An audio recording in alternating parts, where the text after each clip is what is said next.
ka channel hi ama sai lo na subscribe pem cho he tlaya subscribe ka hen me sakla ti chuanin abula khan belem lo omanga abula khan belem lo omanga belem kha me han me sak le la ti chuanin he tlaya ola khan lo da sak donia ti chuanin he video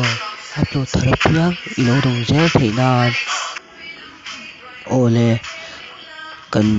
Bible Chang chia tur hi Johana bungli Chang som hi paret ranga som hi pakwana hi karong chia do na ama sain hei thupoi morong sui du zoi kania tuna ka Bible Chang chiara hian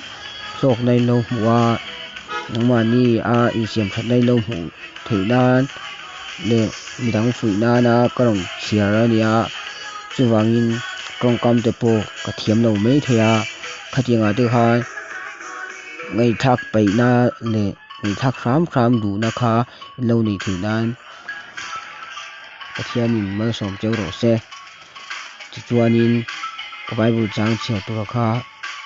angai nom lo ni pon lo share sak a lo subscribe like share sak ram turin kangen takmol mul chau ni e video en nom ve kule hey ka Bible Chang chia tu kha Johana bungli Chang som hi parian na le som hi pakona thing hi ni se heng hi mak ti su a hun a theng don ta chu ti hun a chua khana rong in an oman khia anga an chou vek ang thil tha ti tu te chu anga thil chua ti tu te chu thiam lo chan ti in an thấu le ang ti khang ni se le pa ka Bible chia tem no ma so sak se ka Bible Chang ro chia ra khai sok nai lo hu nge ka bai sia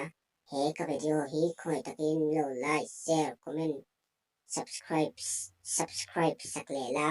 ti chon khoi takin lo share sak do nia video le pra kan le thau do nia video en le pra kan le thau do nia mong cha ve ko le 最对蒙查的过来。